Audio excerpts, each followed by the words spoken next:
Hallelujah, thank you Jesus, धन्यवाद यीशु। Hallelujah, जब सब कुछ है, आमेन, थैंक यू जीसस, धन्यवाद परमेश्वर।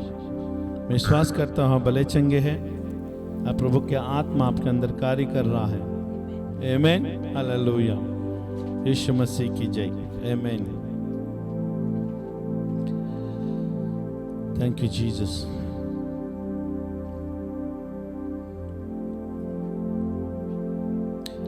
कुछ बातें मैं परमेश्वर का वचन के द्वारा, परमेश्वर के दास की शिक्षण में सुन रहा था, तो उस अनुग्रह के बारे में वो कुछ कह रहा था। कहता है अनुग्रह है, अनुग्रह कब शुरुआत होता है? अनुग्रह तब शुरुआत होता है जब सारे शक्तियां, सारे बुद्धि, सारे ज्ञान क्या करती है? साथ छोड़ देते हैं। सुन रहे? वो कह रहा था कि जब तुम्हारा ताकत तुम्हारा साथ छोड़ देता है, डॉक्टर आशा छोड़ देता है, सुन रहे? ये अंतिम से अंतिम बड़ी है, वो कभी भी मर सकता है। तो उस समय है ना, संसार के हर ताकतों से ताकत होके चले जाती है, उसके बाद आने वाला है वो है अनुग्रह। अनुग्रह तब भी काम आता है, परमेश्वर अनुग्रह तब देता है जब शरीर की ताकत है, शरीर की बुद्धि, शरीर के ज्ञान, हर चीजें निष्फल हो जाती है, काम करना बंद कर देती है। हालेलुया। तो अनुग्रह परमेश्वर का तब शुरुआत होती है। इसके लिए जब भी यीशु मसीह के पास लोग आए, या आप भी आए, हम लोग भी आए, या कोई और भी आने वाले हैं, वो सब लोग अपने सारे शक्ति इस्तेमाल करने के बाद ही परमेश्वर उनके ऊपर अनुग्रह दिखाता है। आमीन। परमेश्वर अनुग्रह तब दिखाता है जब तो अपने आप को मैं हार गया, मेरे पास और ताकत नहीं रहा, आमीन, तब परमेश्वर कहता है मेरा अनुग्रह आएगा। अनुग्रह वहां पर क्या करता है? तुम्हारा अनेक नाकाम को निकालकर वो खूबियां भरता है, आमीन। एक मुर्दा व्यक्ति को जिंदा रखने के लिए सिर्फ एक ही एक परमेश्वर की ओर से आता है, वो अनुग्रह। बोलो अनुग्रह। अनुग्रह इतना महत्वपूर्ण है हमारे जीवन में, और इतना सामर्थ्य है, और उसको पाने वाला व्यक्ति वो कभी पहले जैसे नहीं रहेगा, उसका जीवन पूरी तरह से बदल जाएगा। हालेलुया। क्या आप खुश हैं? आपके ऊपर परमेश्वर का अनुग्रह हुआ है, आमीन। परमेश्वर ने आपको पैसे दिया उसके ऊपर नहीं, परमेश्वर ने आपको वो दिया, ये दिया, घर दिया, वो सब गाड़ी बंगलो जो भी दिया, उससे कुछ नहीं, लेकिन सबसे पहली बात परमेश्वर का अनुग्रह मुझ पर हुआ। हालेलुया। अनुग्रह ही से सब चीजें शुरुआत हुई, अनुग्रह ही से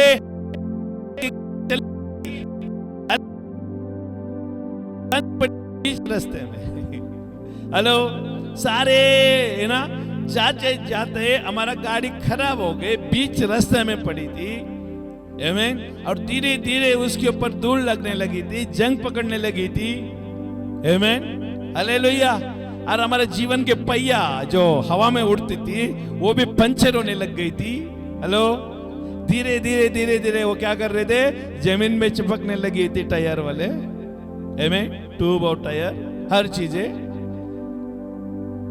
लेकिन अचानक किसी औरों के द्वारा, हालेलुया, एक आंधी आई, एक तूफान आया, वो है सुसमाचार की, आमीन।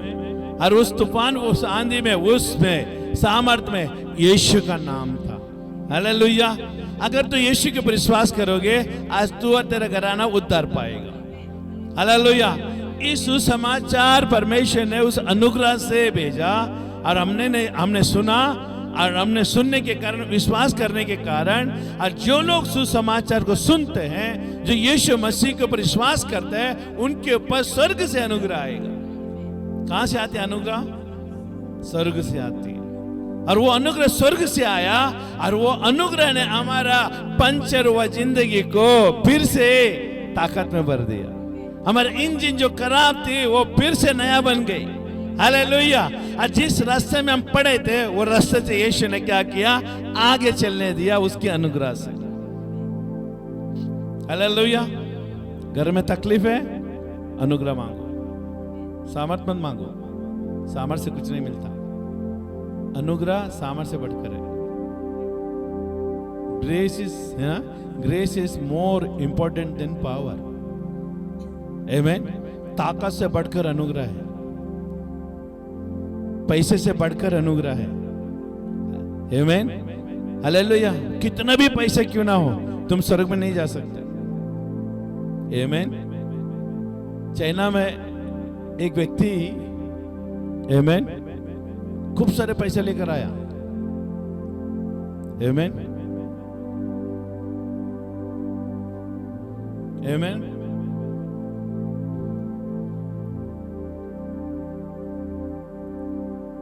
डॉक्टर ने कहा तुम बच नहीं सकते।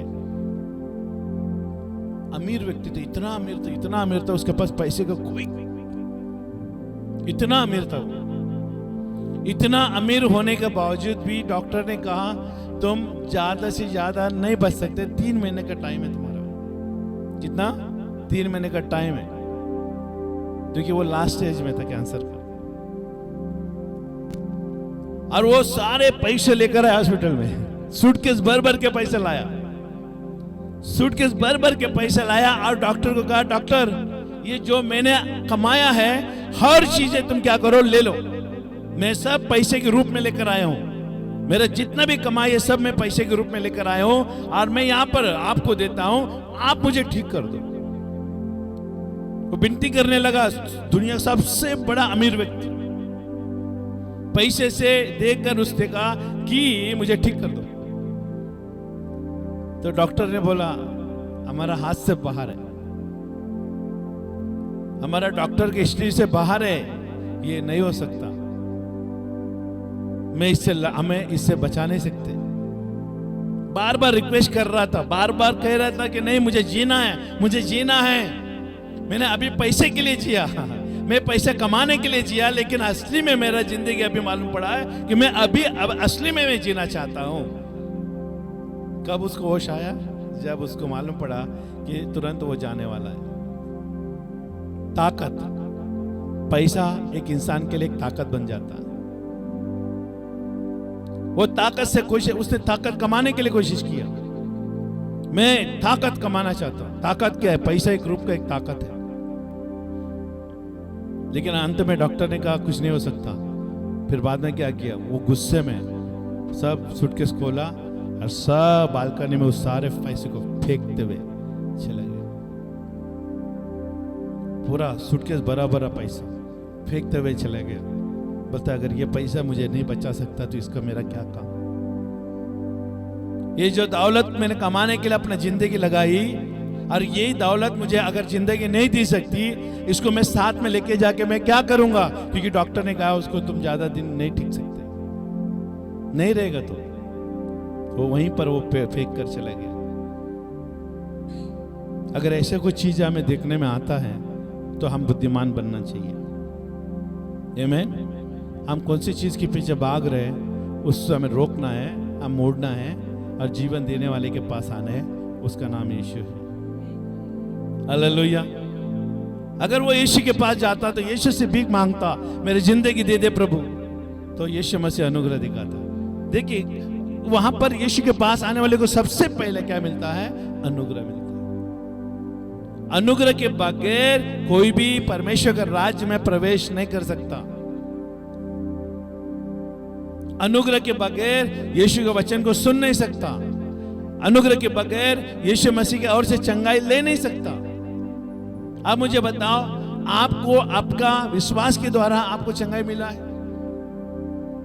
क्या आपने विश्वास के द्वारा चंगाई पाया? क्या आपने ताकत के द्वारा चंगाई पाया? या परमेश्वर को भेंट देने के कारण आपने चंगाई पाया? या परमेश्वर को रिश्वत देने के द्वारा चंगाई पाया? नहीं। बाइबल में कहीं भी नहीं लिखा है कि इस चीजों के द्वारा तुझे उद्धार मिलेगा। उद्धार सिर्फ अनुग्रह से मिलता है। और ये बार बार कहने में आपको ना कभी भी शर्म नहीं होना चाहिए, कभी भी अपना मुंह तकना नहीं चाहिए, क्योंकि मेरा उद्धार अनुग्रह से हुआ है। मेरा नया जीवन अनुग्रह से हुआ है। मैं आज जो जीवित हूं वो अनुग्रह से जीवित हूं। हालेलुया। ये अनुग्रह हमारे जीवन में सबसे बड़ा कार्य करता है। जब अनुग्रह को हम लेते हैं, अनुग्रह हमारा अंदर आता है, अब परमेश्वर को महिमा करने शुरू कर देता है।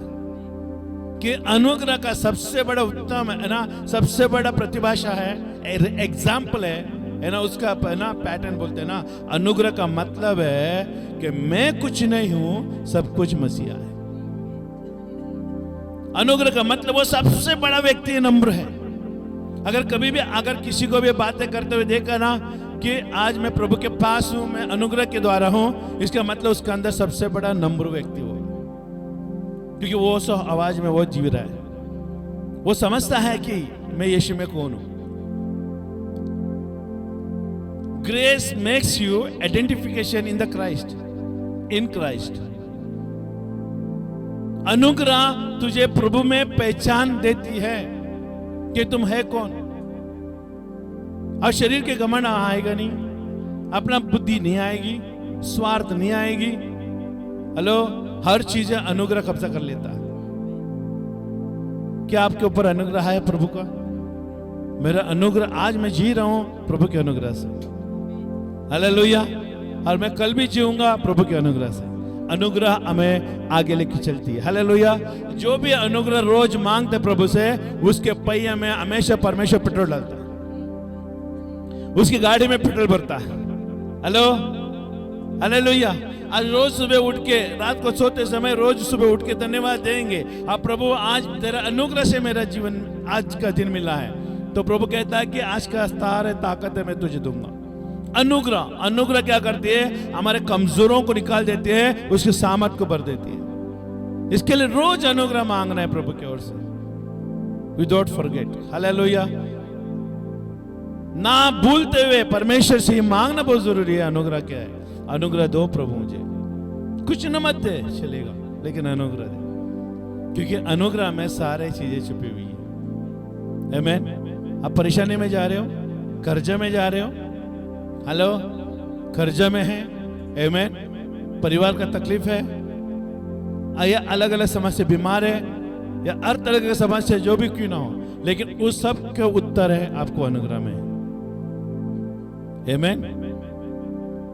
अनुग्रह अगर आप मांगोगे, अनुग्रह तुम्हारे सारे बंधनों को तोड़ देती है।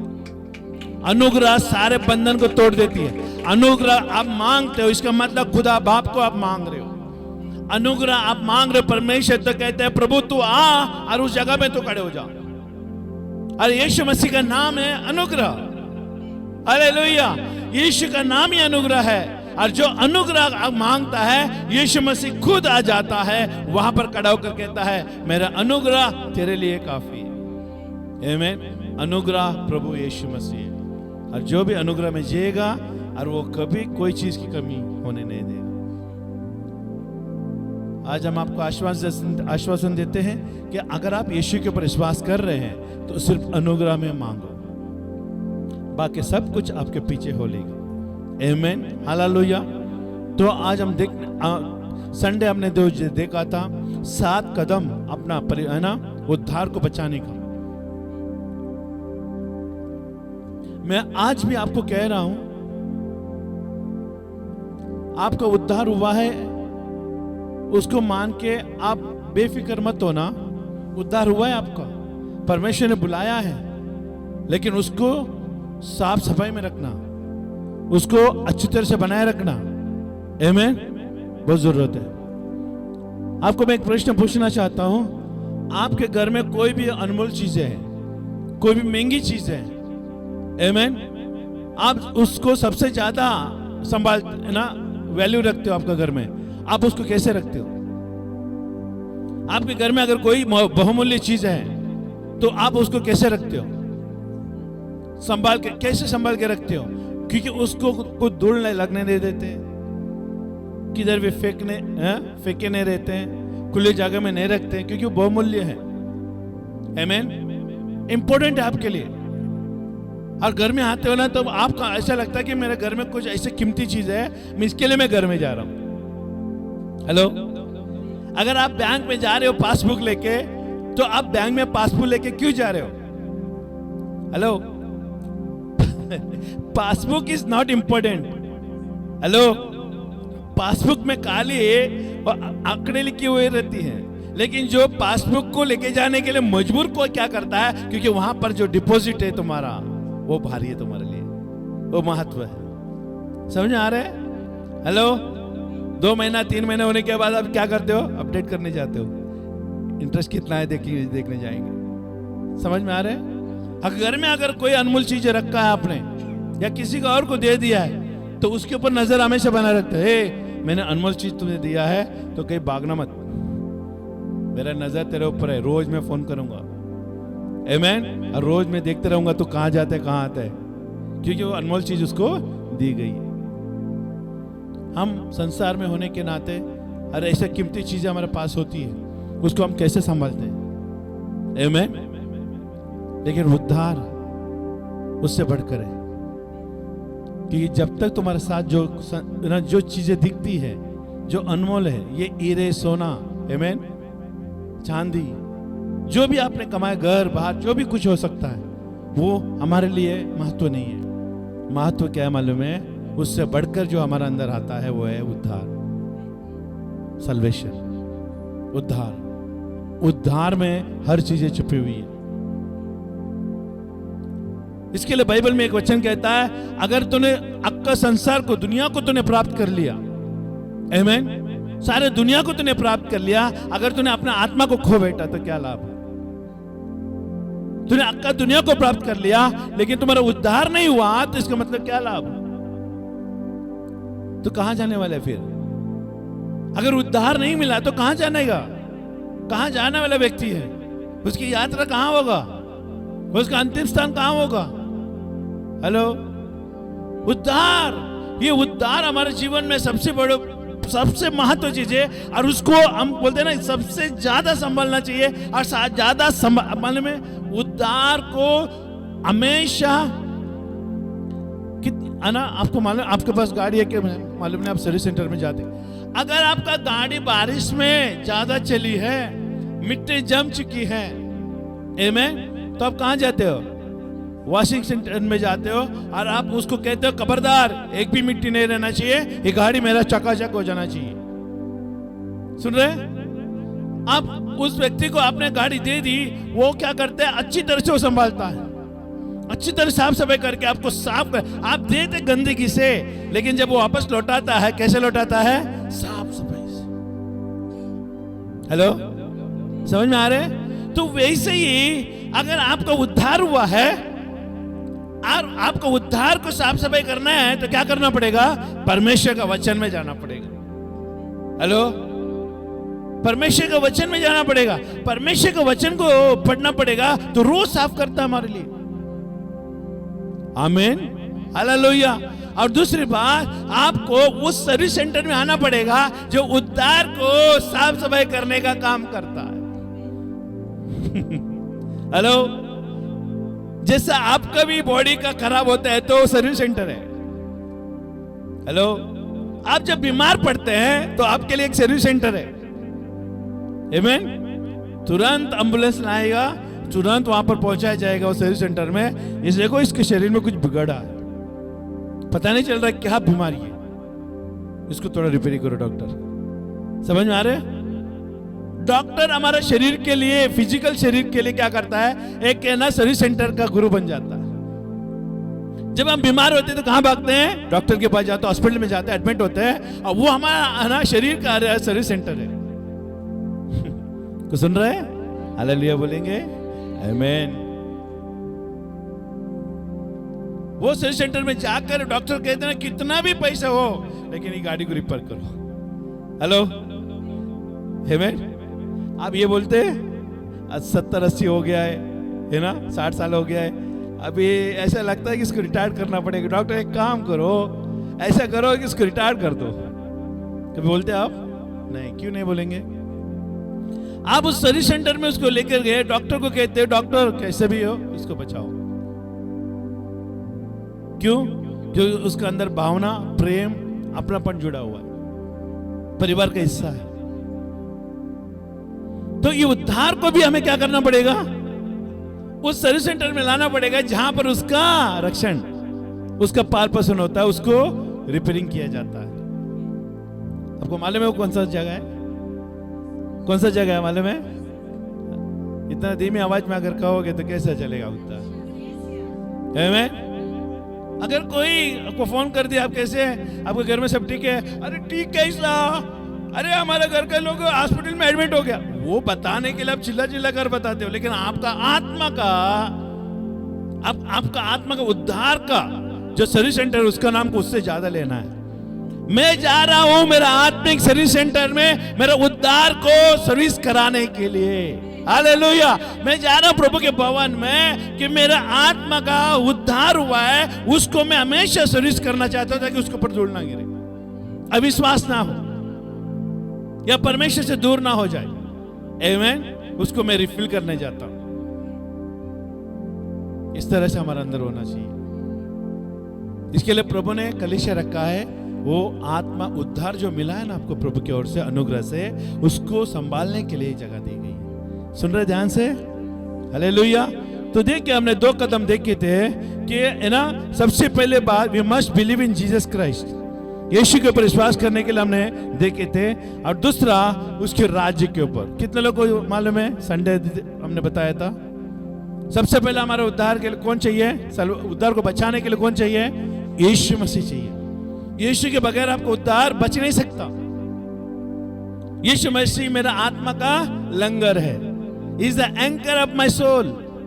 वो मेरा आत्मा का लंगर है, वो उसके बगैर मेरा उद्धार है ना रह नहीं सकता। यीशु मसीह के द्वारा ही हमारा उद्धार बचा रहेगा। हालेलुया। और दूसरी बात हमने कहा था कि उद्धार को रखने के लिए एक जगह चाहिए, ताकि आपका थोड़ा मेमोरी को रिवाइज करें। क्या चाहिए? जगह चाहिए। वो कौन सा जगह है? परमेश्वर का राज। बोलिए परमेश्वर का राज। परमेश्वर का राज उद्धार को रखने के लिए जगह होना। हेलो। उद्धार को आप लेकर किधर भी अगर नहीं रखोगे तो वो हवा में उड़ता रहेगा, मतलब उसके अंदर कोई भी दम नहीं रहेगा। लेकिन उद्धार का एक प्रतिभाषा, उद्धार का एक पहचान है, उद्धार का एक वजूद है, वो है उसका राज। परमेश्वर का राज उद्धार का एक अच्छा उत्तम जगह है, और वहां पर उसको रखना चाहिए, और उसी में उसका पाल पोषण होगा। मालूम है आपको उद्धार का भी पाल पोषण होता है? हेलो। उद्धार का भी पाल पोषण होता है, उद्धार का भी देखभाल हुआ करता है। और ये कहां पर होता है? उसके राज्य में होता है। बोले परमेश्वर के राज्य में मेरे उद्धार का पाल पोषण होता है। हालेलुया। आज आपका पाल पोषण हो रहा है आपका उद्धार का, क्योंकि आप नहीं आए हैं, आपका उद्धार यहां पर आया है। हालेलुया। आप अकेले नहीं आए हैं, आपका उद्धार यहां पर आपको लेकर आया है, क्योंकि आप यीशु के द्वारा उद्धार पाए हुए लोग हैं। हालेलुया। अभी तीसरा शेर में हम देखेंगे 7 कदमों में, अभी तीसरा कदम हम देखने वाले हैं, वॉक विथ हिज वर्ड। पहला यीशु हुआ, उसके राज हुआ, अभी उसका वचन। आमीन। जल्दी से हम निकालेंगे इब्रानी का 4:12। हाँ देखो, सब लोग ने बाइबल फटाफट खोल रहे, कितना आसानी से जल्दी से खोल दिया। इब्रानी का 4:12 बोला ना तो सब लोग बाइबल ढूंढने लग गए कि कहां पर है वचन। हेलो। ये वचन हमारे मुंह में है, बाइबल में तो है, लेकिन बाइबल में से मैंने निकाल कर मेरे मुंह में खा लिया है। अब इब्रानी 4:12 को मैं वचन से नहीं, बाइबल में खोल के नहीं देखूंगा, मेरा अंदर से मैं निकालूंगा, क्योंकि संकट के समय में ये वचन मेरे लिए काम करता है। दुश्मन मेरे सामने खड़ा हो जाएगा ना, अगर मैं अपने मुंह से ये वचन को कहूंगा ना, दुश्मन तितर बितर हो जाता है। इब्रानी 4:12 में लिखा है, परमेश्वर का वचन जीवित है, प्रबल है, दोधारी तलवार से भी चौके है, और हृदय, हड्डी और भावनाओं को छेद करती है। हालेलुया। हालेलुया। ये वचन जो है हमारे लिए होना चाहिए उद्धार को बचाने के लिए। अभी आपको मैंने कहा अनमोल तोहफा आपके घर में, अनमोल चीज आपके घर में है। अगर आपके घर में अनमोल चीज है तो आपके पास हथियार भी होना चाहिए। आमीन। अभी आपके पास 10 किलो सोना रखा है अपने घर में, आपने किसी को बताया नहीं, गुपचुप रखा है। अभी वो 10 किलो सोने को बचाने के लिए आपको क्या करना पड़ेगा? अगर जब दुश्मन आक्रमण करेगा आपको सोने को चुराने के लिए, आपके पास हथियार तो होना चाहिए लड़ने के लिए। हेलो, अभी मैं कह रहा हूं 10 किलो सोने से भी बढ़कर है आपका उद्धार है। हालेलुया। वो 10 किलो सोने से भी, हीरे मोती से भी, इस संसार के सारे संपत्ति से भी बढ़कर, अगर कोई सेठ आकर कहेगा ये पूरा मुंबई को मैं तुम्हें दे दूंगा और तेरा आत्मा को मुझे दे देना, क्या बोलोगे? कॉम्प्रोमाइज करोगे? हेलो, करोगे? पूरा मुंबई को? अरे मौत को कौन देखा है, स्वर्ग कौन देखा, नरक अभी मिलता है, ले लेना, मजा मारेंगे। अब मुंबई को ले लिया, चर्च गेट से विरार तक कितना बार घूमोगे? कितना बार घूमोगे? मुंबई दे दिया ना तुमको, और मुंबई से चर्च गेट से विरार तक कितना बार घूमोगे? और है ना संतागु से लेकर चंबूर तक, है ना न्यू मुंबई तक कितना बार घूमोगे? अगर आपको मुंबई दे दिया, आप पूरा दिन मुंबई में घूम रहे हो, तो मालूम है 1 महीने का भाई इतना उब जाओगे, बोलेगे चल हट, नहीं चाहिए मुझे मुंबई, घंटा लाया घूम घूम के। क्योंकि ये सारी चीजें हमारे लिए मैंने नहीं रखता। क्योंकि देखिए, पैसा वाला व्यक्ति के घर में जाकर देखेगा, वो लोग के पास पैसा है लेकिन बाकी चीजें नहीं है उनके पास, शांति नहीं है, चैन नहीं है, हेलो, मन की शांति नहीं है, हर चीज हर जगह कहीं ना कहीं बेचैनी पड़ा हुआ, क्योंकि पैसा है लेकिन कोई काम का नहीं। आमीन। हमें क्या चाहिए? क्या चाहिए? उद्धार। और ये उद्धार के लिए क्या होना है? अभी उद्धार को बचाने के लिए क्या होना चाहिए? ताकत होना चाहिए। क्या ताकत है? ना परमेश्वर का वचन। अभी सामने दुश्मन आएगा उद्धार को चुराने के लिए, शैतान आया उद्धार को चुराने के लिए, तुम क्या करेगा? तुम वचन नहीं है, इब्रानी 4:12 नहीं है तुम्हारे पास, तो क्या करोगे? हेलो, तुम हार जाओगे, उद्धार को चुरा के लेके जाएगा। इसके लिए बाइबल बताती है इब्रानी 4:12 में, परमेश्वर का वचन जीवित है और उद्धार को बचाने के लिए, और प्रबल है और दोधारी तलवार से भी चौके है, और निश्चित काम करेगा। ये काम किए बिना नहीं काम करेगा, काम करेगा ही करेगा। हालेलुया। लेकिन इसको एक्शन में लाना पड़ेगा। कहां से निकलता है हमारा हथियार? हमारा हथियार कहां से निकलता है? हमारा हथियार मुंह से निकलता है, और जो भी हथियार मुंह से निकला है उसको एक्शन में लाना है। आमीन। मुंह कहां पर है? शरीर में है ना। हेलो, मुंह कहां है? शरीर में है ना। और शरीर में मुंह से निकला है तो शरीर से निकला है, तो शरीर को भी कार्य रूपी में करना चाहिए। हालेलुया। वचन तो कह रहे हो, बचना भी चाहिए। शैतान वार कर रहे हैं, यहां से तीर भेज दिया, आप वचन बोल रहे हो, आ जा वचन बोले तीर नहीं लगेगा। अब भाई आपको बचना पड़ेगा, दुश्मन का तीर लगेगा, लेकिन तूने वचन को कहा है, वो कार्य करेगा, लेकिन तुझे बचना भी पड़ेगा। और बचने के लिए बाइबल लैंग्वेज में क्या बोलते हैं? एक्शन। क्या करना है? एक्शन। वचन को जब भी आप बोल रहे हो ना, तो एक्शन भी करना है, एक्शन क्रियाशील करना है। मैं वचन बोल रहा हूं, वचन को बांट रहा हूं, मैं वचन को दुश्मन के सामने फेंक रहा हूं, और वचन जार या हथियार के रूप में काम कर रही है, लेकिन उसकी सतह में क्या करना है? दुश्मन से बचने के लिए भी हमें कार्य करना पड़ेगा। आमीन। हालेलुया। और बाइबल में लेकर घोर अंधकार या तराई से भी होके जाएगा तो हानि से नहीं डरूंगा। आप बोलेंगे अभी मैं ट्रेन के सामने खड़ा रहूंगा और परमेश्वर आके मुझे बचाएगा। हो सकता है? नहीं हो सकता। हमें क्या करना पड़ेगा? हर चीज में से बचना पड़ेगा। वचन है हमारे अंदर, लेकिन हमें बच के वचन को बांटना पड़ेगा। हालेलुया। और आगे देखिएगा, उसमें इब्रानी के 4 बार हमने देखा, मत्ती का 28 का 18, 19, 20 में क्या लिखा है? आमीन। हालेलुया। तो क्या लिखा है? आप पढ़ लो ना। आमीन। पढ़ेगा तो आपके लिए अच्छे रहेगा। आमीन। Thank you Jesus. मत्ती का 28 अध्याय। आमीन। यीशु ने उनके पास आकर कहा, स्वर्ग और पृथ्वी का सारा अधिकार मुझे दिया गया है। क्यों परमेश्वर ने यीशु मसीह को अधिकार दिया? ये अधिकार दिया कि किसने? मालूम? अभी आप मुझे बताना, अगर विश्वासी होगा तो आपका विश्वास का परीक्षा हो रही है आज, आपका सच्चा उद्धार का परीक्षा हो रही है। यीशु ने उसके पास आकर कहा, आमीन। स्वर्ग और पृथ्वी का सारा अधिकार मुझे दिया गया है। मुझे बताओ ये किसने दिया यीशु? हाँ, जोर से बोलो, जोर से बोलो। किसने दिया? अभी मुझे बताओ, आपने बोला पिता पिता पिता, मैं आपको गलत साबित करता हूं। पिता पिता आपने बोला, यीशु मसीह स्वर्ग में गया ही नहीं है, तो अधिकार कैसे दिया उसको? एक प्रश्न है हमारे अंदर। अभी भी यीशु किधर है? मुर्दों में से जी उठा, लेकिन कहां पर है? पृथ्वी में। लेकिन अधिकार किसने दिया उसको? खबरदार, बाइबल को गलती से पढ़े तो शैतान वहीं पर आके अटैक करता है। जब तुमको समझ नहीं आता बाइबल पढ़ना, तो शैतान आके वार करता, हाँ बराबर है, सही है, हाँ बोलो, फेल हो जाओगे। यीशु मसीह मुर्दों में से जी उठने से पहले कहां था? वो नरक में था। आपको नहीं मालूम बाइबल परमेश्वर यीशु मसीह मरने के बाद कहां गया?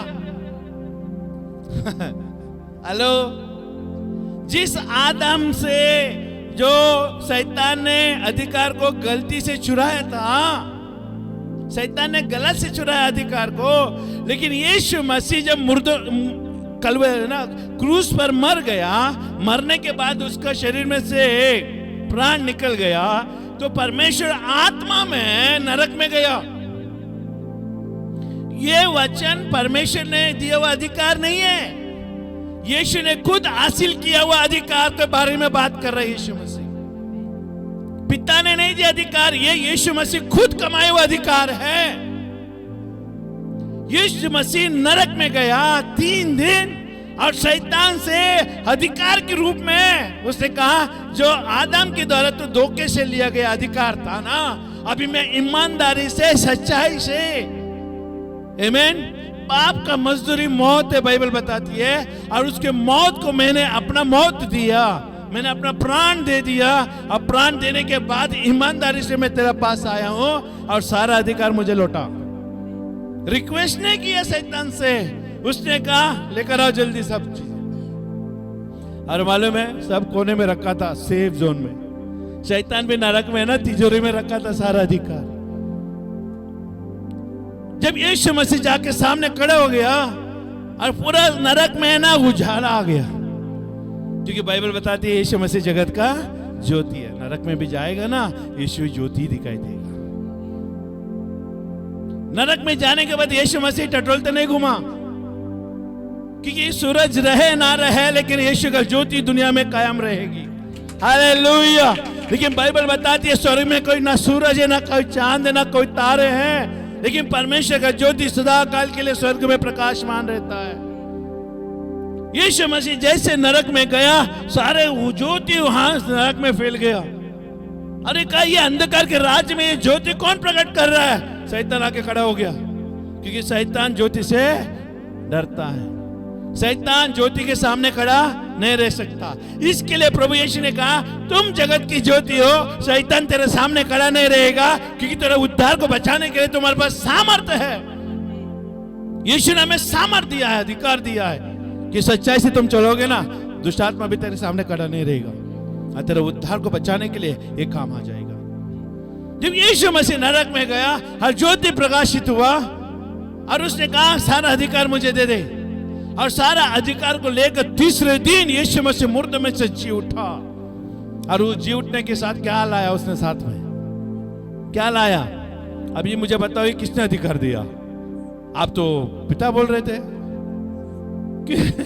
किससे वो लेकर आया अधिकार? देखा, अभी तक आपको मालूम ही नहीं थी बात,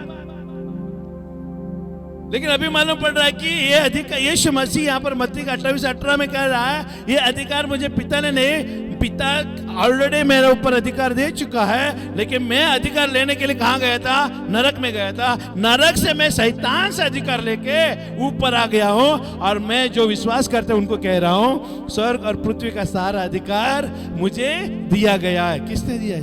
शैतान से लेकर ऊपर आया, और हमको यीशु मसीह कह रहा है। हेलो, अगर ये बात हमको मालूम नहीं रहेगा, तो शैतान गुमराह करेगा और हमारे उद्धार को छीनेगा। बोलेगा तू वैसी का वैसी है, घर में कुछ बदलेगा नहीं, तेरा सांस ऐसे ही है, ऐसे जगह करेगी। हर जगह पर है ना, बोलते ना झगड़ा करेंगे, हर जगह मुसीबत करेंगे। मेरा आदमी भी ऐसा हमेशा दारू पी के आता है, मेरे घर में कभी शांति नहीं होगी, मैं हर चीज में दबा हुआ हूं। शैतान यही कहेगा उद्धार पाने के बाद भी। आपको उद्धार को बचाने के लिए आपको परमेश्वर के वचन का सच्चाई जानना बहुत जरूरी है। Lack of knowledge about the word of God वो आपको उद्धार को बचाने के लिए मदद नहीं करेगा। परमेश्वर उद्धार को बचाने के लिए आपका समझ कमी है, परमेश्वर के वचन के द्वारा समझ कमी है, आप उद्धार को बचा नहीं सकोगे। कहीं ना कहीं एक दिन कोई आके बता देगा, अरे यीशु मसीह वहां पर क्यों जा रहे, इधर आ जाओ, इधर सही वचन है। तुरंत आप मुड़ लोगे, क्योंकि आपको वो सच्चाई मालूम ही नहीं है। सच्चाई कब मालूम पड़ता है? जब वचन का प्रकाश आपके अंदर आता है, तो आपका उद्धार को बचा सकता है। उद्धार को बचाने के लिए क्या करना पड़ेगा? पूरा वचन का ज्ञान होना जरूरी है। शैतान वचन से गुमराह रखता है, शैतान वचन का प्रकाश से बांध के रखता है, वचन का प्रकाश से बांध के रखता है। प्रार्थना में जा रहे हैं ना, जाओ, लेकिन समझने का इच्छा मत करना। इसके लिए बाइबल ने क्या लिखा है? जो बीज बोता है, बो के बाद में जाता है तो क्या होता है? वो पक्षी आके, वो शैतान क्या करता है? तेरा प्रकाश को चुरा लेता है, ताकि तेरा उद्धार को बचा ना सके। सबसे बड़ी बात, उद्धार को बचाना बहुत जरूरी है। आज हम जी रहे क्यों मालूम है? क्योंकि हम वचन के ऊपर ज्यादा फोकस कर रहे हैं, ज्यादा वचन के ऊपर मनन कर रहे हैं। और जो वचन के ऊपर ज्यादा मनन करेगा, वो ज्यादा अपना उद्धार के करीब रहेगा। उद्धार के करीब का मतलब है यीशु के करीब रहेगा। हालेलुया। तो देखिए यहां पर ये बात 18 का समझ में आ गया। ये अधिकार किसी और ने नहीं दिया, शैतान से वो यीशु मसीह लेकर ऊपर आया। और यीशु मसीह तब कह रहा है, यीशु ने उसके पास आकर कहा, स्वर्ग और पृथ्वी का सारा अधिकार मुझे दिया गया है, इसलिए तुम जाओ। हालेलुया। तुम्हारे उद्धार को बचाओ, इसलिए तुम जाओ, सब जातियों के लोगों को चेले बनाओ और उन्हें पिता और पुत्र पवित्र आत्मा का नाम से क्या करो? बपतिस्मा दो। ये वचन है, ये वचन के अनुसार तुम्हारा उद्धार बचा रहेगा। आपका उद्धार को बचाने के लिए परमेश्वर क्या कर रहा है? मार्ग दे रहा है। हेलो, हथियार दे रहा है आपको। ये उद्धार को बचाने वाला हथियार है। बोलो, मेरे उद्धार का बचाने का रास्ता प्रभु यीशु मुझसे बता रहे हैं। हाँ, ये रास्ता है परमेश्वर उद्धार को बचाने का। स्वर्ग और पृथ्वी का सारा अधिकार मुझे दिया, इसलिए प्रभु कहता है, जाओ, तेरे उद्धार को बचाओ। अगर उद्धार को बचाने में अगर कोई आनाकानी होगा, कोई कुछ होगा, तो आके मुझे मिलो, ऐसा प्रभु कहता है। आमीन। क्योंकि उद्धार को बचाना पड़ेगा। हालेलुया। समय के कमी के कारण हम आगे जाएंगे। याकूब का 1:22 में देखो क्या लिखा है। याकूब का 1:22, थोड़ा लेट जाएगा चलेगा, हम वचन के द्वारा साथ ही जाएंगे, क्योंकि हम लोग जंप नहीं करेंगे। याकूब का 1:22, याकूब का 1:22 मुझे मिल गया, मैं पढ़ना चाहूंगा। यहाँ पर हो।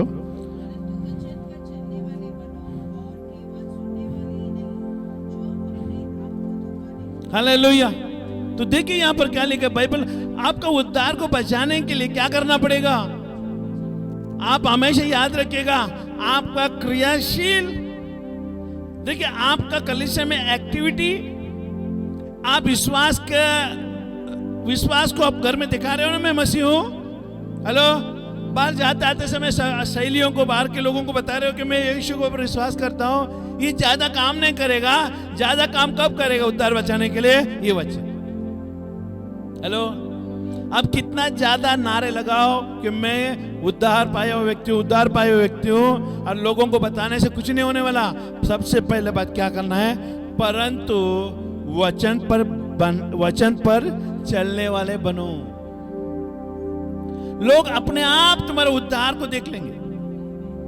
जो परमेश्वर के वचन में चलता है ना, वही उद्धार को बचा सकता है। आज कई सारे लोग देखिए वचन से भटके हुए लोग हैं। कई सारे लोगों को है ना, वचन को पसंद नहीं करते, इसके लिए उनका उद्धार खतरे में है। आपका कोई भी चीज खतरे में रह चलेगा, परमेश्वर रिस्टोर करेगा। आपका घर शैतान ने तोड़ा, यीशु मसीह बना के देगा। मैं आपको दावा करता हूं, आपका कोई कीमती चीज किसी ने चुराया, परमेश्वर आपको लौटाएगा। अगर आपके शरीर के साथ कोई शैतान ने बीमारी लाकर आनागढ़ी की, तो परमेश्वर उसके चंगाई देकर आपको फिर से बराबर करेगा। लेकिन अगर आप परमेश्वर के साथ छेड़छाड़, वचन के साथ छेड़छाड़ किया, आपको उद्धार को बचाने में नामुमकिन हो जाएगा। क्योंकि उद्धार को बचाने के लिए सिर्फ आपके हाथ में, परमेश्वर के हाथ में नहीं है। हेलो, अभी मैंने एक बहुमूल्य तोहफा आपको दिया संभालने के लिए। आमीन। हर महीना आपको मैं पगार दे रहा हूं। अभी उसका कीमत है ना अरबों रुपए, और आपको मैं महीने में 1 लाख रुपए दे रहा हूं संभालने के लिए। आमीन। वो अनमोल चीज को, मैं आपको अनमोल चीज को संभालने के लिए मैं इतना रुपए दे रहा हूं, तो आपको क्या करना चाहिए? उसको संभालना चाहिए। समझ में आ रहा है? उद्धार का संभालने का कीमत क्या है उसका? देखिए, मालिक मैं हूं उस चीज का, अनमोल चीज का दिया हुआ, लेकिन मैं पगार दे रहा हूं महीने महीने का। आमीन। लेकिन मैं एक दिन आऊंगा वो अनमोल चीज को लेने के लिए, तो वो मेरा हाथ में सही सलामत होना चाहिए। जैसा मैंने दिया वैसे मुझे मिलना चाहिए। प्रभु भी यही चाहता है। प्रभु भी यही चाहता है कि जैसे मैंने उद्धार दिया ना तुझे, वो उद्धार जब मैं आऊंगा तो वैसे मिलना चाहिए मुझे। और उसको उद्धार को बचाने के लिए कितना खर्चा क्यों ना हो जाए, मैं भरपाई करूंगा। हालेलुया। मैं लोगों को लाऊंगा सामने, और उन लोगों के द्वारा मैं तेरा सेवा कराऊंगा। मतलब आपका सेवा होगी, लोग आएंगे आपकी सेवा करेंगे, उद्धार को बचाने के लिए काम करेंगे। लेकिन वो अनमोल तोहफा को आपको कभी किसी के हाथ में जाने नहीं देना है। जब आपका उद्धार आपके नजरों में वैल्यूएबल हो जाता है, सुन रहे ध्यान से, मुझे देखना थोड़ा समय, अगर आपका उद्धार आपके नजर में कीमती माना जाता है, तो आप कभी भी उद्धार के प्रति लापरवाही नहीं करेंगे। जब आप अपने उद्धार के प्रति लापरवाही करते हैं ना, तो बाहर के लोगों को दे देते हैं, अरे भाई ये उद्धार है, थोड़ा आप संभालो। शैतान वहीं पर आके वार करता है। इसका मतलब परमेश्वर ने जिस अमानत को संभालने के लिए आपको दी गई थी, आप लापरवाही से, अविश्वास से आप दूसरों को दे रहे हो, क्या होगा? इसका मतलब तो विश्वासियों के दास नहीं रहा। सुन रहे? आपका उद्धार आपको बचाने के लिए प्रभु ने दिया, ना कि किसी और के लिए। उसको दिन और रात संभालना चाहिए, है ना, हर समय संभालना चाहिए, क्योंकि यीशु मसीह आना है। आपके अंदर परमेश्वर का डर होना चाहिए, उद्धार के प्रति डर होना चाहिए, क्योंकि ये उद्धार कभी खो ना जाए। अगर ये उद्धार अगर प्रभु ने दिया है, अगर यीशु मसीह आकर मुझसे मांगेगा ये उद्धार मैंने दिया तब मेरे को लौटा, तो आप यीशु मसीह आए तब आप उद्धार आपको नहीं, आपने उसको नहीं लौटाया, तो परमेश्वर क्या करेगा? क्या करेगा? जो अविश्वासियों के दास है, तो ईमानदारी का लायक नहीं रहा, स्वर्गदूत को बोलेगा इसको लेके जाओ अंधकार के कुंड में डाल दो, क्योंकि ये खुद का उद्धार को नहीं बचा सका, तो मेरे वचन में कैसे चलेगा? सुन रहे? हेलो, उद्धार को बचाने का काम प्रभु ने हमें दिया, हमारा खुद का उद्धार बचाना है। We have to save our salvation। हर वचन, अब एक बार परमेश्वर ने उद्धार दे दिया, अभी बोले बेफिक्र नहीं, हमेशा उसको जागृति रहना है। हालेलुया। देखो यहाँ पर क्या लिखा है, परंतु वचन पर चलने वाले बनो और केवल सुनने वाले ही नहीं। उद्धार को बचाने के लिए खाली सुनने वाला नहीं होना चाहिए। सुनने वाला खाली, वचन को सुनने वाला खाली उद्धार को बचा नहीं सकेगा, भले कितना भी गारंटी आप दे दो। आपको, आपका क्या गारंटी है आप अंत तक यीशु के साथ रहेंगे? क्योंकि आप सुनने वाले, लिखने वाले नहीं। लिखने वाला आगे बढ़ता है। हेलो, लिखने वाला आगे बढ़ता है। हर संडे, हर बुधवार, हर जगह जब कलीसिया बैठती है, वहां पर अलग अलग शिक्षण होती है, और उसका एक नाम होता है, टॉपिक होता है उसको।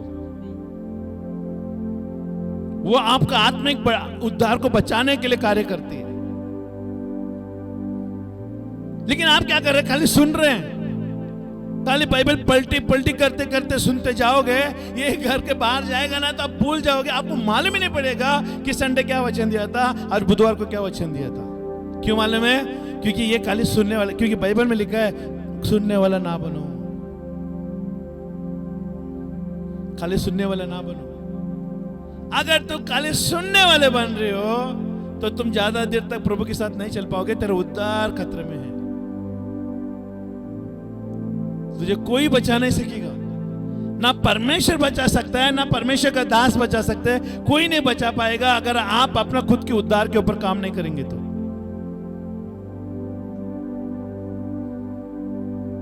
अभी यहां पर एक वचन नहीं लिखे, परंतु ये वचन पर चलने वाले बनो और केवल सुनने वाले नहीं जो अपने आप को धोखा देता है। देखो, खाली सुनने वाला किसी को धोखा नहीं दे रहा है।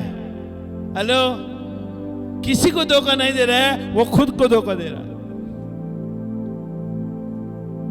जो वचन पर नहीं चलता है वो खुद को धोखा दे रहा, मतलब खुद को पैरों पे कुल्हाड़ा मार रहा है। अरे इसी एग्जाम्पल उदाहरण को हम लेंगे। अगर आप भाड़े के रूम में रहेंगे, भाड़े के रूम में अगर आप रह रहे हैं, वो भाड़े के रूम को आप कभी भी सजाएंगे नहीं, करेंगे?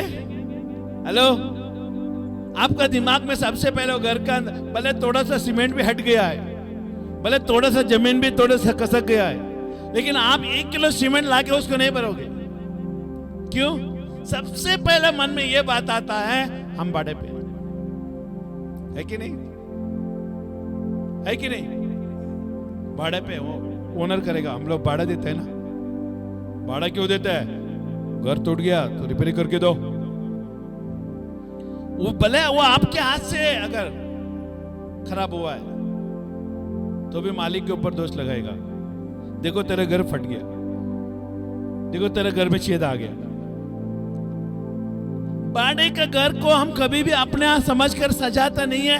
ये हर एक इंसान के अंदर ये खूबी भरी हुई है, क्योंकि वो सबसे पहला मन में क्या आता मालूम है? रह रहे अगर 15 साल से भी वो घर में है, लेकिन फिर भी दूसरे का घर समझ के चलेंगे। इंसान का मानसियत इसी है। ये मनुष्य का ना सोच इतना गिरा हुआ है कि अपने रहते हुए भी वो घर को रिपेयर ही नहीं कर सकते। थोड़ा बहुत हम लोगों को करके ले लेना चाहिए। हमारा आज से गलती हुआ है तो हम करके ले लेना चाहिए, और इसको ना मालिक को कंप्लेंट करके कुछ मतलब नहीं। और मालिक ने भी ये एग्रीमेंट में लिख के रखा है, जैसा मैं घर दे रहा हूं अभी वैसे ही जाते आप छोड़ने का समय भी वैसे ही दिखना चाहिए। खबरदार, उसमें से कोई भी टूटा फूटा रहेगा तो मैं तुमको जाने नहीं देगा। पूरा पैसा भर के लेने वाला मैं व्यक्ति हूं। एग्रीमेंट में लिखा है, आप कुछ नहीं कर सकते। फिर भाड़े का मानसिकता। प्रभु का राज्य में भी अगर आप परमेश्वर के वचन में नहीं चल रहे हो ना, आप भी भाड़े वाला व्यक्ति बन जाते हो। भाड़ा का रूम में रहने वाले व्यक्ति का सोच है ना, वैसे तुम प्रभु के वचन पे भी सोचने वाले बन जाते हो, क्योंकि उद्धार तुम भाड़े पे मिला करके सोचते हो। मैं कुछ कह रहा हूं, आपको समझ में आ रहा है? उद्धार तुमको भाड़े पे नहीं मिला है कि जब भी मन में आया यीशु के पास आओ, और नहीं आया तब भी छोड़ के उधर से चले जाओ, अपना मर्जी नहीं। उद्धार अनुग्रह से मिला है। ये परमेश्वर का बहुमूल्य तोहफा है आपके लिए। उसका लहू से, उसका शरीर से दी गई है। उसके लिए उत्तम से उत्तम दाम दी गई है। कोई मनुष्य का दाम नहीं लिया है, कोई मनुष्य का शरीर नहीं लिया है। वो खुदा का बाप का खुद का शरीर दिया है आपको उद्धार के लिए। इसके लिए हमेशा याद रखना, जब भी तुम्हारा उद्धार के बारे में, जब भी यीशु के बारे में तुम्हारा मन में ख्याल आता है, ये भाड़े का मानसिकता निकाल देना, अपनापन का, खुद का घर का मानसिकता लाना। और ये हो गया भाड़े का। जो वचन पर, परंतु वचन पर चलने वाले बनो लिखा है। और वचन पर, अगर आपका खुद का घर हो, ये मेरा घर है, खुद खरीदा हुआ है, अभी 2 लादी निकल गई, क्या करोगे? मालिक को बुलाऊंगा। मालिक कौन है? तुम खुद मालिक हो। वो लादी निकल गए तो गाली दोगे? मेला कसा निकाले गाली आती है ना। आता काय करू, माझा पैसा बर्बाद होना, क्या करेगा? ऐसे सोचते हो? नहीं। मन में क्या आ जाता है? पहले बढ़ोतरी था भाड़े का, अभी खुद का। तो आपका सोच में क्या है? अरे मेरा घर का लादी टूट गया है, इसको जल्दी से जल्दी रिपेयर करना पड़ेगा। हेलो, पैसा नहीं रहेगा ना तो भी पैसा निकल के आ जाता है। हेलो, कहीं ना कहीं निकल के आएगा ही पैसा। मैं बोल रहा हूँ जब खुद के बारे में आ जाएगा ना तो कहीं ना कहीं पैसे निकल के आता ही आता है। लेकिन अगर वही भाड़े पे रहेगा तो मालिक को फोन कर दे, सेठ को फोन कर, रूम का मालिक को बोले ऐसा ऐसा हो गया, घर रिपेयर करके दे। लेकिन अभी खुद का हो गया। उद्धार भी हमें इस तरह से सोचना है, भाड़े पे नहीं मिला है, ये खुद का मिला है, ये मेरा खुद का उद्धार है। और इसको मैं बचाने के लिए मैं पूरा प्रयत्न करें, भले कितने भी खर्चा क्यों ना हो जाए। उसको 4 दिन से बाड़ा बांधना है, उसको संभालना है। हेलो, भले लंबा भी जाना पड़े। मैंने थोड़े लोगों को पूछा, ऐसे एग्जाम्पल में उदाहरण में पूछा, अगर हमारा कलीसिया यहाँ पर है, आपको घर से निकल के 2 मिनट में नहीं है कि आप कलीसिया पहुँच जाते हो, बिना खर्चे का, बिना बस चढ़े, बिना रिक्शा चढ़े, बिना आपके खिसे में पैसे ना निकलते हुए आपके घर पर कलीसिया पहुँच जाते हो, और जीवन का वचन आपको यहाँ पर मिलता है। अगर यही कलीसिया अगर 50 रुपए का दूरी पर रहता, रिक्शा में जाने के लिए 50 रुपए लगता है, तो क्या आप वो कलीसिया में आते? अगर यही कलीसिया अगर समझो सांताक्रूज वेस्ट में या सांताक्रूज ईस्ट में अगर पहुंच गई तो आप जाएंगे? सबसे बड़ा प्रश्न है, क्योंकि उद्धार को बचाना है। अभी आपको देखिए कितना नजदीक है, अब तुरंत उठ के आएंगे यहाँ पर बैठ के तुरंत 2 मिनट का है, 10 मिनट के अंदर आप अपने घर में पहुंच सकते हैं, क्योंकि आप कलीसिया में रहते हैं। लेकिन अगर यही सभा अगर कहीं दूर होता, अगर ये कलीसिया अगर दूर होता, अगर वहां तक पहुंचने के लिए अगर कितना भी पैसे लगे आपको जाना है, ये मानसिकता आपके अंदर रहता, तो इसका मतलब सब कुछ चलना कि आप परमेश्वर के वचन पे चलने वाले व्यक्ति। थोड़े लोगों को पूछा, वो बोलते नहीं आएगा। बोले नहीं आएगा, 50 रुपए खर्चा होगा तो नहीं आएगा बोलते। अगर सभा में आने के लिए अगर पैसा खर्चा हो रहा है करके ये सोच के नहीं आ रहे हो, तो ये मतलब हम समझ में आ जाता है कि तुम परमेश्वर को वचन में चलने वाले हो या कल सुनने वाले हो। सुनने को तो सब अच्छा लगता है भैया, लेकिन कहने वाले को मालूम पड़ता है कि हम क्या कहना चाहिए। इसके लिए वचन पे चलने वाले बनो, ना कि सुनने वाले। एक दिन ऐसा भी दिन आएगा तेरे पास बहुत पैसा रहेगा, लेकिन प्रभु का राज नहीं मिलेगा, प्रभु का दास आपको नहीं मिलेगा, ये वचन जो बांटने वाला नहीं मिलेगा आपको। आप है ना, ये इतना मन्नत मांगेंगे, प्रभु परमेश्वर का दास कहीं ना कहीं मेरा सर के ऊपर आ जाए, थोड़ा यीशु के नाम से प्रार्थना कर ले ताकि मेरा परेशानी निकल जाए, वो दिन नहीं आएगा आपके लिए। उद्धार को बचाना अभी है, अगर आज छोड़ दिया वो मौका फिर कभी नहीं आएगा। समझ में आ रहे हैं उद्धार को बचाने के लिए कितना महत्वपूर्ण है?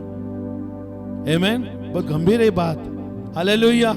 अरे यूहन्ना का पहला यूहन्ना 4 का देखो, पहला यूहन्ना 4। क्या आप याकूब का 1:22 याद रखेंगे? क्या आपने कभी बाइबल में अंडरलाइन किया ताकि आप खोलेगा तो नजर आ जाए? हेलो, क्या आपने दिमाग में लगाया कलरिंग? वचन पर चलने वाले बनो, ना कि सुनने वाले। उद्धार पाए हुए व्यक्ति बिना सुनने वाला कभी नहीं बनना चाहिए, वचन पर चलने वाला बनना चाहिए। और वचन पर चलने वाला ये प्रतिक्रिया दिखाता है कि मैं सुन रहा हूं। बोलो आमीन। मैं बोलने के बाद आमीन बोलते जाओ, बस सारा श्रेय मुझे मिलेगा। अगर खुद बोल दोगे तो मेरे से भी थोड़ा डिस्काउंट ले लोगे। देखिए यहां पर क्या लिखा है, आमीन 4 का 19, 20 और 21।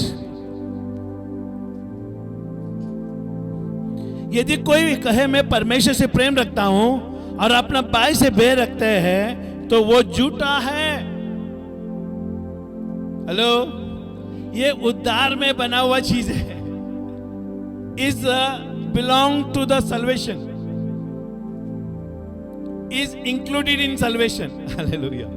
ये वचन जो है ना, उद्धार के अंदर आने वाला वचन है। यदि कोई कहे मैं परमेश्वर से प्रेम रखता हूं और अपने भाई से बैर रखते हैं तो वो झूठा है।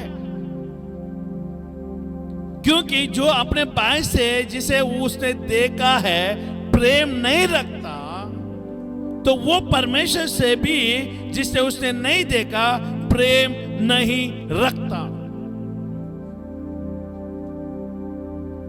आपका उद्धार का है ना परिचय मुझे दो। बाइबल बताती, परमेश्वर कह रहा है आपको। अभी यीशु मसीह यहां पर खड़ा होकर कह रहा है तेरा उद्धार का है ना परिचय मुझे दो। उद्धार क्या है? उद्धार को तुम कैसे बनाए रखते हो? उद्धार को कैसा बनाए रखना चाहिए आपको मालूम होना चाहिए। सबसे पहले बात, दिखते हुए भाई को क्या करो? प्रेम करो।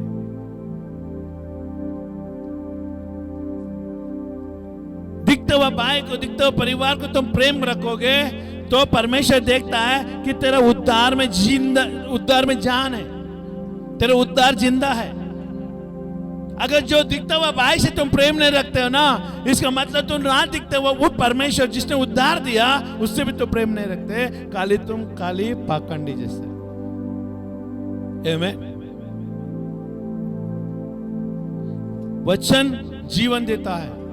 अगर ये वचन मिला है तो आप अंडरलाइन करो, आप रोज पढ़ो इसको जब तक आप है ना हिल ना जाओ। यदि कोई कहे मैं परमेश्वर से प्रेम रखता हूं और अपने भाई से बैर रखते तो वो झूठा है, क्योंकि वो अपने भाई से, देखिए झूठा है, क्योंकि जो अपने भाई से जिसे उसने देखा है प्रेम नहीं रखता तो वो परमेश्वर से भी जैसा उसने नहीं देखा प्रेम नहीं रख सकता। आमीन। ये हो गया 20 का। हालेलुया। 19 का भी हम पढ़े। हम इसलिए प्रेम रखते हैं कि पहला उसने हमसे क्या किया? प्रेम किया। किसने प्रेम किया? देखा, ये उद्धार के अंदर आता है। अगर आज आप ये बात सुन रहे हो, ये वचन आप सुन रहे हो, तो आज आपके जीवन में से कुछ टर्निंग पॉइंट होना चाहिए। बोलो मैं मुड़ूंगा। हेलो, मुड़ना बहुत जरूरी है। देखिए, आप आकर है ना सीधा होके सीधा जाना कोई फर्क नहीं पड़ता। परमेश्वर का राज्य में जब भी कलीसिया में आते हैं, जब भी परमेश्वर आपसे बात कर रहा है, ये मैं नहीं बात कर रहा, परमेश्वर बात कर रहा है, मैं एक एजेंट हूं परमेश्वर का। परमेश्वर ने कहा ये वचन को निकाल के लोगों को बताओ, बाकी का काम मैं करूंगा। वो लोग मानेगा तो उद्धार पाएंगे, नहीं मानेगा तो दंड पाएंगे। ये परमेश्वर ने मुझे कहा है। परमेश्वर ने मुझे इस हफ्ते में बातें किया, कहते किसी को भी जाके ठोकना मत, छोड़ दो उनको, मैं देख लूंगा उनको। क्योंकि हमारे डांट से ना, हमारे चेतावनी से दर्द होता है, लेकिन अभी परमेश्वर के हाथ में सौंपा है ना, और उसका लाठी में आवाज नहीं होती। याद रखना, क्योंकि हमारे से ज्यादा उसका लाठी भारी पड़ेगा। हेलो, आमीन, हालेलुया। हम आपको आशीषित करते हैं। आप परमेश्वर आपको प्रेम करता है। आप परमेश्वर बरकत देगा, उन्नति देगा। आप जैसे भी हो, जैसे भी हो, परमेश्वर प्रेम करता है। आप कैसे भी सोच विचारधारा रखते हो, पर फिर भी परमेश्वर प्रेम रखता है। हेलो, मैं कुछ कह रहा हूं आपको। आप भले आप टेढ़े हो तो भी परमेश्वर प्रेम करता है, भले आप सीधा हो तो भी प्रेम करता है, भले आप लेटे हो तो भी परमेश्वर आपसे प्रेम करता है। लेकिन आप जैसा व्यवहार परमेश्वर के साथ कर रहा है, वैसा परमेश्वर आपसे प्रेम करता है। बस और चाहिए, परमेश्वर आपको कभी नहीं छोड़ेगा। आप जैसे भी परमेश्वर के साथ चल रहे हो, परमेश्वर आपको कभी नहीं छोड़ेगा, मैं वादा करता हूं। आमीन। आप चलिए परमेश्वर के साथ। आपको वचन जैसे चाहिए वैसे ले लीजिए। आमीन। जो अच्छा लगा ले लीजिए, जो नहीं अच्छा लगा मत लीजिए, आपके ऊपर है। लेकिन फिर भी परमेश्वर आपसे प्रेम करता है। हालेलुया। भले आप बाइबल पढ़े तो भी प्रेम करेगा, परमेश्वर बाइबल नहीं पढ़ेगा तो भी प्रेम करेगा। परमेश्वर को आप धन्यवाद दे तो भी परमेश्वर प्रेम करेगा, परमेश्वर को धन्यवाद नहीं देगा तो भी परमेश्वर आपसे प्रेम करेगा। मैं बोल रहा हूं आपको, परमेश्वर ने मुझे कहा है किसी को ठोकना मत, किसी को चेतावनी मत देना। मैं आऊंगा और उनको मैं अगुवाई करूंगा। मैंने बोला प्रभु धन्यवाद, जैसा वचन है वैसा मैं बांटूंगा, बाकी का काम प्रभु करेगा। आमेन, हालेलुया। और इसके लिए बाइबल बताती है, एक जो दिखता हुआ भाई से तुम प्रेम नहीं रख सकते, जो ना दिखा हुआ परमेश्वर से तो कभी भी प्रेम नहीं कर सकता, क्योंकि परमेश्वर का प्रेम दिखते हुए भाई के ऊपर से गुजर के जाती है। हेलो, दिखता हुआ भाई से गुजर के जाती है। अगर आप परमेश्वर से प्रेम करते हो, क्या प्रमाण दिखा रहे हो? हम आप सबसे प्रेम करेंगे। अगर मैं प्रेम करूंगा तो एक दूसरे से, मेरा ओर से परमेश्वर का प्रेम होके जाएगा। इसका मतलब परमेश्वर देखता है कि तुम दूसरे से प्रेम कर रहे हो, उनके लिए प्रार्थना कर रहे हो, उनके तकलीफ में तुम खड़े हो, इसका मतलब तुम मुझसे भी प्रेम करते हो। ये प्रमाण मैं कर रहा हूं परमेश्वर से। हालेलुया। इस तरह से परमेश्वर का प्रेम होता है। हालेलुया। और लास्ट में एक वचन देखेंगे, चौथी, आमेन, टाइम नहीं है, 1 कोरिन्थियों का 15:50।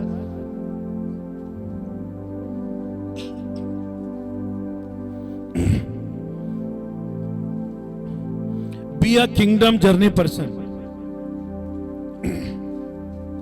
अभी हमने देखा परमेश्वर का वचन में, hallelujah, walk with his word, परमेश्वर का वचन के साथ चलने के लिए अभी हमने कहा। अभी हम कह रहे हैं यहाँ पर परमेश्वर के राज्य में, परमेश्वर के राज्य की यात्रा में चलते रहो, परमेश्वर में चलते रहो। हेलो, परमेश्वर के राज्य में कभी रुकना मत, आगे बढ़ते जाओ। जो रुक जाता है उसका कोई काम नहीं आएगा, जो चल रहा है वही मंजिल तक पहुंचेगा।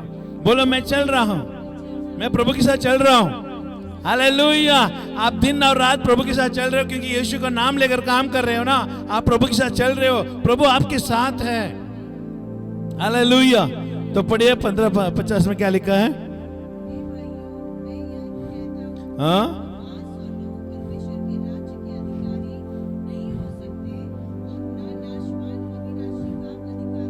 हालेलुया। तो बाइबल बता रही है, be a kingdom journey person, परमेश्वर का राज्य में एक व्यक्ति किस तरह से चलना चाहिए। वो शरीर से नहीं चलना चाहिए, वो आत्मा से चलना चाहिए। हेलो, आत्मा को बचाने के लिए, उद्धार को बचाने के लिए तुम पहला आत्मिक होना चाहिए, शरीर नहीं। इसके लिए यहां पर बता रहे हैं, अगर तुम शरीर में वापस बढ़ो धीरे धीरे, ये भाइयों, हाँ,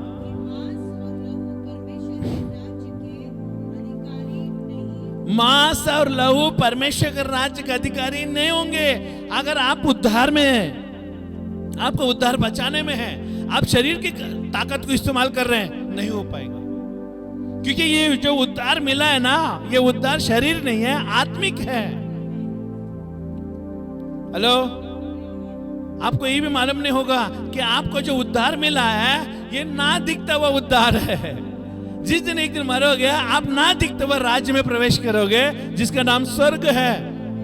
लेकिन बाइबल बता रही यहां पर कि कोरिन्थियों को पौलुस कहता है कि मैं कहता हूं, लहू और मांस परमेश्वर के राज्य में प्रवेश नहीं करेगी। अगर तू शरीर में चल रहा है तो शरीर के राज्य नहीं चलेगी वहां पर।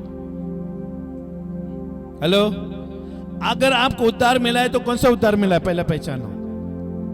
हेलो, ये उद्धार किसी के लहू के द्वारा नहीं हुआ है, भेड़ बकरियों के द्वारा नहीं हुआ है। अगर आपका उद्धार के लिए किसी ने बलि दिया है भेड़ बकरे को, इसका मतलब तुम्हारा दिखता हुआ शरीर को भेड़ बकरी का बलिदान हुआ है। लेकिन जो बलिदान हमारा हुआ है, जो बलिदान यीशु मसीह ने हमारे लिए दिया है, वो बलिदान कौन सा है? आत्मिक है। भले वो शरीर में यीशु मसीह मरा, लहू के लिए जरूरत था, पवित्र लहू के लिए जरूरत था, लेकिन यीशु मसीह आत्मिक है। हमारा आत्मा को उसने क्या दिया है ना, आत्मा को उसने क्या दिया? उद्धार दिया है। पहले हमारा आत्मा कहां जाने वाला था? पक्का? आपका आत्मा कहां जाने वाला था? पहला कहां जाने वाला था? और भी जोर से, कहां से? नरक में जाने वाला था। आपके आत्मा नरक में जाने वाला था, तो यीशु मसीह आकर क्या किया? तुम्हारा आत्मा के लिए लहू दिया। शरीर को नहीं बचाया परमेश्वर ने, किसको बचाया? आत्मा को बचाया। आत्मा, क्योंकि पाप का मजदूरी मृत्यु है, बाइबल बताती है, वो आत्मा नरक में जाता है। यीशु मसीह अपना शरीर के लहू देकर, हेलो, तुम्हारा आत्मा को छुड़ा लिया। इसके लिए बाइबल बताती है लहू और मांस स्वर्ग राज्य में प्रवेश नहीं हो सकता। तुम्हारा उद्धार शरीर और मांस से नहीं हुआ है, तेरा उद्धार आत्मिक से हुआ है। आगे बढ़ो।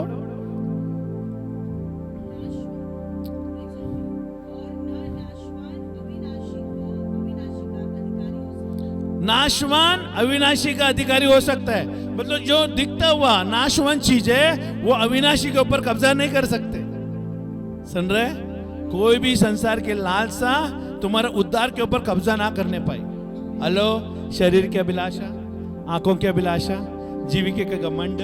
हेलो, आज के दिन निकल गया ना, प्रभु को धन्यवाद करके सो जाओ। सुबह आप उठेंगे ना, कल सुबह आप उठे ना, तो तुरंत परमेश्वर को धन्यवाद दो, प्रभु तेरा अनुग्रह आज मेरे दिन में बने रहे। तो जब सुबह आपने प्रार्थना किया ना, तो वो दिन आपके लिए ना ऐसे समझो कि कठिनाई का दिन है। हेलो, इतना कठिनाई का दिन है, और उस कठिनाई में, उस दर्द भरी जिंदगी में आप परमेश्वर ने रात तक आपको संभाला। हेलो, तो आप समझ लेना कि प्रभु आज का दिन तूने निकाला, इसके लिए मैं धन्यवाद। कल सुबह इसी तरह से प्रार्थना करना, क्योंकि हर एक दिन हमारे लिए मुसीबत का दिन है, लेकिन वो दिन निकल जाता है, प्रभु का अनुग्रह है। इसके लिए शरीर है ना, आत्मिक चीजों अविनाशी के ऊपर कब्जा नहीं होना चाहिए। क्या होना चाहिए? छुटकारे में आना चाहिए। उद्धार महत्वपूर्ण है। आज मैंने बहुत अलग अलग चीजों से मैंने बातें की आपसे। हालेलुया। अगर कल आप सुनने वाले हैं तो आप नहीं जाएंगे, आपका उद्धार बच नहीं पाएगा, आपका कीमती चीज चोरी हो जाएगा। मैं बोल रहा हूं आपको, परमेश्वर ने जो कीमती दिया है, अनमोल उद्धार दिया है, अगर आप सुनने वाले हैं, वचन पर चलने वाले नहीं हैं, तो आपका उद्धार चोरी हो जाएगा। और कोई चोर, मैं बोल रहा ना, चोर कोने में अभी बताता हूं, आपका उद्धार का चोर कोने में बताता हूं। शैतान कभी नहीं चाहता कि आप स्वर्ग में जाए। हेलो, शैतान कभी भी नहीं चाहता कि तुम स्वर्ग में जाए। शैतान कभी नहीं चाहता कलीसिया में आए। शैतान कभी नहीं चाहता तो यीशु का नाम ले। शैतान कभी नहीं चाहता कि तू परमेश्वर के राज्य में बढ़े। पर शैतान चाहता है कि तू जैसे पहले गठर में था वैसे अभी भी तू गठर में रहे। शैतान चाहता है कि तू पहले जो बीमारी में था वही बीमारी में अभी भी पड़ा रहे। शैतान चाहता है कि तेरा अभी कुछ भी नहीं हुआ है, ये सोच के मेरे पास आ जाओ, शैतान कहता है। और वही सबसे बड़ा दुश्मन है तुम्हारा आत्मिक उद्धार में, और वो तुझे रोक रहा है प्रभु का वचन को पढ़ने से, वचन पर चलने से रोक रहा है। शैतान कह रहा है सुनो, कितना मांगते हो सुनो, ये चीज लगा के सुना रहा है तो सुनो।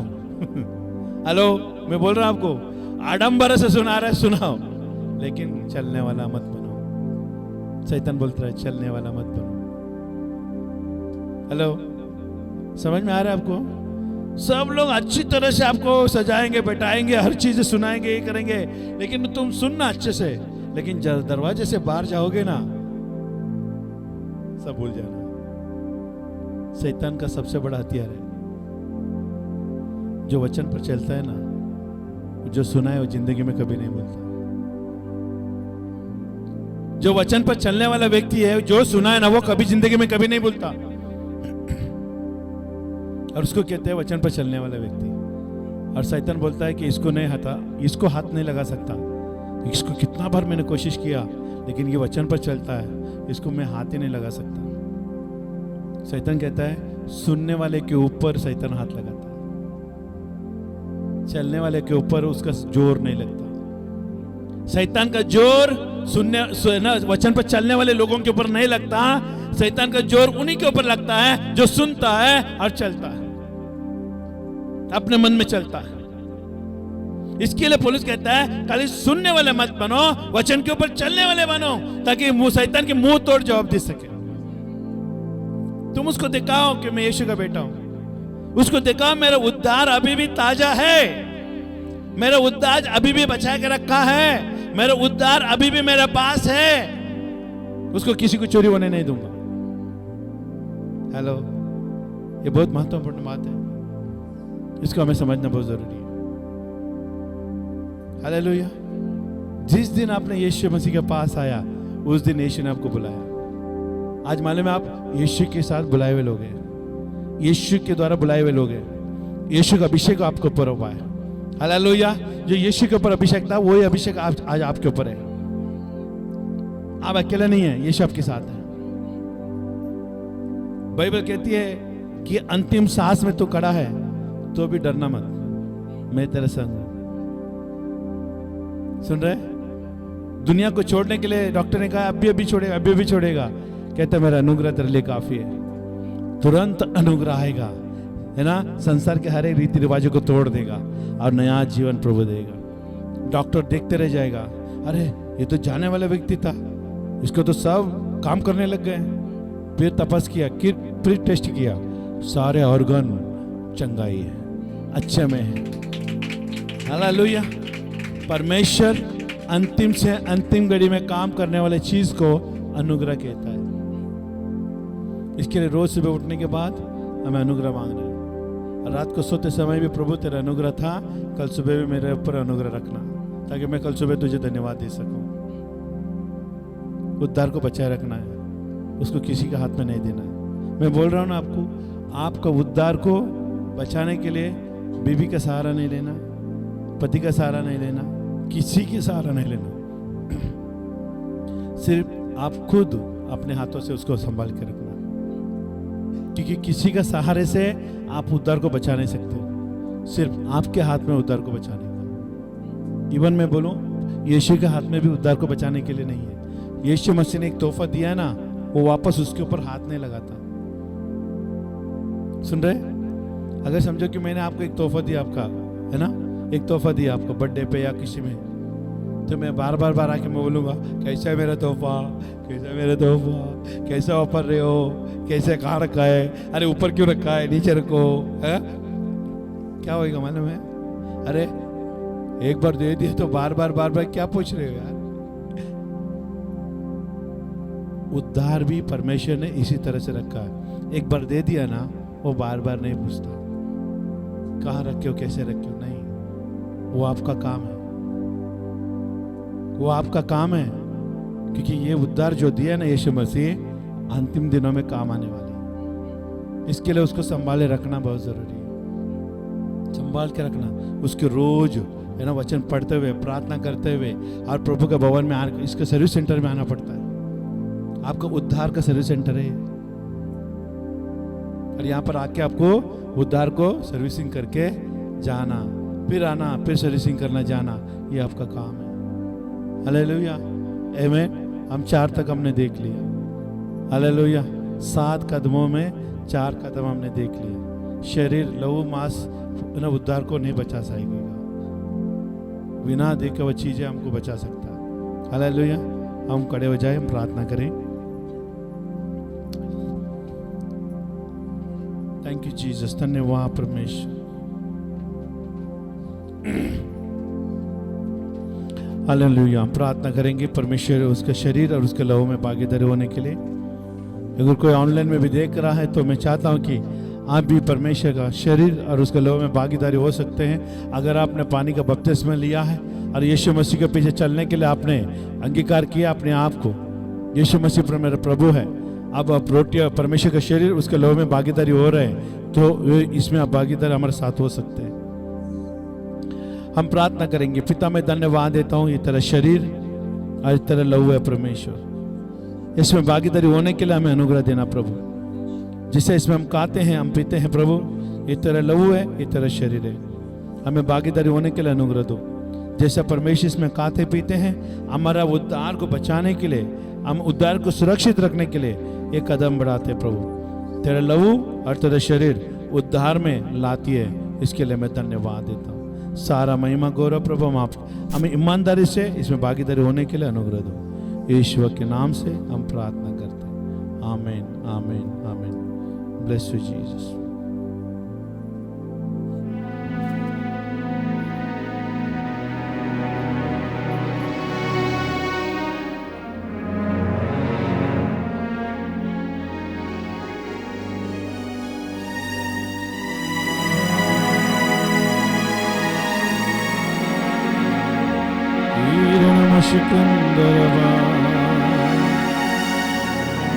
Hallelujah.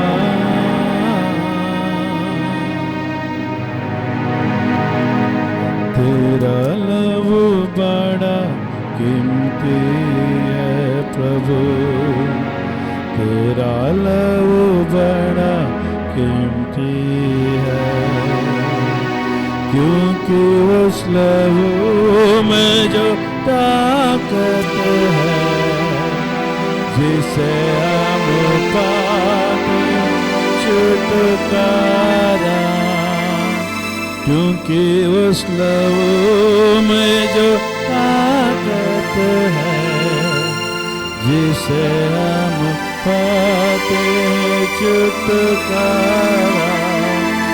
तेरा लहू बड़ा कीमती है प्रभु, बड़ा कीमती है। हाँ परमेश्वर, आपका लहू बड़ी कीमती है, इसके लिए मैं धन्यवाद देता हूँ। इस लहू में भागीदारी, शरीर में भागीदारी होने के लिए आपने अनुग्रह दिया, इसके लिए मैं धन्यवाद। यीशु के नाम से हम प्रार्थना करते हैं, आमीन।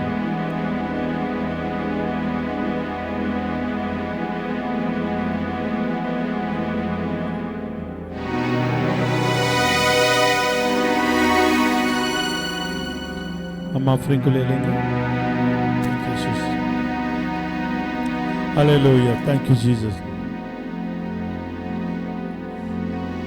यीशु तो अच्छा है, यीशु तो अच्छा है, यीशु तो अच्छा है, तू बहुत अच्छा है, यीशु तो अच्छा है, यीशु तो अच्छा है, यीशु तो अच्छा है, तू बहुत अच्छा है। यीशु मेरे लिए आया, यीशु मेरे लिए जिया, बहुत अच्छा है। यीशु मेरे लिए मरा, यीशु मेरे लिए जीवन, बहुत अच्छा है। यीशु तो अच्छा है, यीशु तो अच्छा है, यीशु तो अच्छा है, तू बहुत अच्छा है, तू बहुत अच्छा है, तू बहुत अच्छा है। आमीन, हालेलुया। अब हम धन्यवाद देंगे परमेश्वर को, उसने वचनों के द्वारा हमारे उद्धार को बचाने के लिए वचन के द्वारा बातें किया है। पिता, यहाँ पर आए हुए लोगों के लिए जो ऑनलाइन में देख रहे हैं, उन सब के लिए मैं धन्यवाद देता हूँ। हमारा उद्धार प्रभु जी हमारा हाथ में है प्रभु, हमें उसको शैतान के हाथ में नहीं देना चाहिए प्रभु। उसको परमेश्वर कोई दुष्ट के हाथ में ना दे प्रभु। हम अपने उद्धार को बचाने के लिए हम अपने आप को प्रयास करेंगे प्रभु। तेरे वचन में बने रहेंगे, तेरे कलीसिया में बने रहेंगे, तुझे पहला स्थान देंगे यीशु के नाम। हमें अनुग्रह से भर देना, क्योंकि तेरे अनुग्रह के बिना हम उद्धार में नहीं जी सकते प्रभु। आज तेरा अनुग्रह है, इसके लिए हम उद्धार में प्रभु। यहाँ आए हुए लोगों को आशीर्वादित कर, और जैसे घर में जाते हैं तेरा अनुग्रह और तेरा दया, तेरा कृपा उनके साथ बनी रहे। सारा महिमा गौरव प्रभु हम आपको ही हम देते हैं, यीशु के नाम से हम प्रार्थना करते हैं। और सब मिलकर गए आमीन, आमीन। आप सबको जय मसीह की, शालोम।